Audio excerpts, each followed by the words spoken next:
assumed that it's commercial. And so you get this mismatch between your perception and reality. So it's not that centrifugal force isn't real, it's that it isn't a real force. It is an artifact of being a non-inertial thing. Okay, enough of that. We're not going to deal with that anymore. If we're going to be dealing with rotating things, we've got to get comfortable with polar coordinates.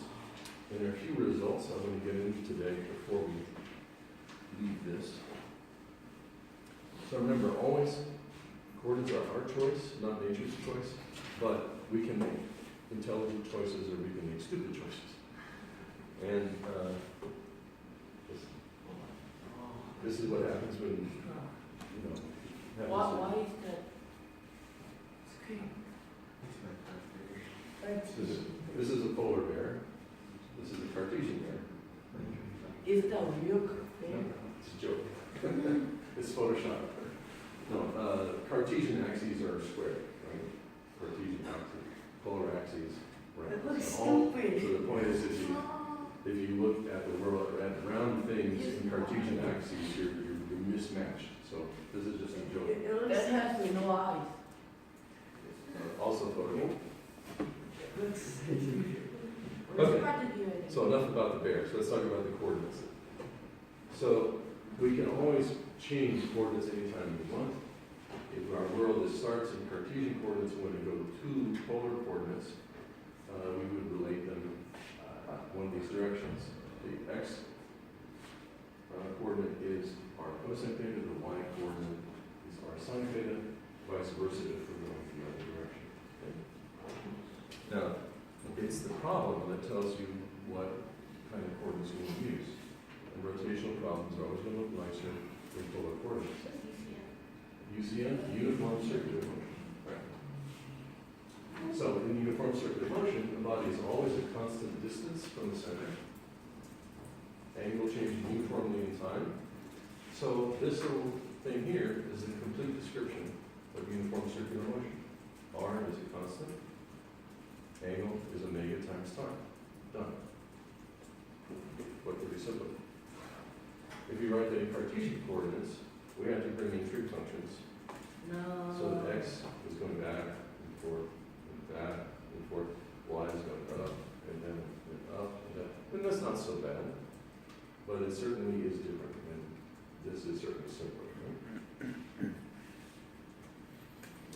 So we're going to start deriving a few results here. Still within uniform circular motion, our position vector going round and round in Cartesian coordinates is cosine of omega t sine omega t. Velocity, we take a derivative of that, so that becomes dx dt dy dt. That means we have to take derivatives of these two guys. And the other day on the board, we wrote these down. The derivative of the cosine is minus the sine. The derivative of the sine is minus this cosine. And because we have an argument, we get a chain rule which pops out this omega. I'm not going to go through all those calculus details again today. That's just a chain rule. Okay, what is the magnitude of the velocity vector? Magnitudes of vectors, we have to dot them into each other. We talked about that today. That gives us r omega. This is just a Pythagorean theorem, gives us 1. And so we get what we knew already, that the magnitude of the velocity is just r omega. Okay? So we use Cartesian coordinates here to derive the angular results. Can be done. Okay, now we go to gravity. Certainly, when a planet or a moon is acted on by gravity, a circular orbit is possible. It's one of the possible. But most of the time, what do you already know about gravity? Most of the time, the orbits are ellipses, non-circular ellipses, right? So what we've just done here isn't going to work exactly. So we're going to need to have a better way of calculating things because the UCM results are not going to transfer perfectly to elliptic orbits. So I'm going to throw some general results at you. Now this is going to be all bits of calculus and cross products and things like that. So it's going to be kind of heavy for a little while, but have you see that certain general results can be obtained, not too hard, without having to rely on circular orbits. So, start with angular momentum for planar motion. Why do we talk about planar motion specifically? When we have an elliptical orbit, even though it's out there in space, the orbit is going to be in one plane. So we can choose our plane to be in the plane of that orbit and think in 2 dimensions, even though the whole problem is in 3 dimensions. So again, planar motion are x and y, speeds or velocities given thusly. We can take derivatives. Here's our chain rule. We talked about that yesterday. So as a step along the way, we find that the rate of change of x is a certain function. No assumptions here about circular motion. Okay, this is the general case for any kind of motion in the plane. That's why it looks a little more complicated. Okay. So hold on to that. We're going to use that. We're going to talk about angular momentum. You saw this formula earlier today. Remember that? All we're going to do here is put in mv, factor it out so we get r cos v part. These determine the plane. We're going to call that the xy plane.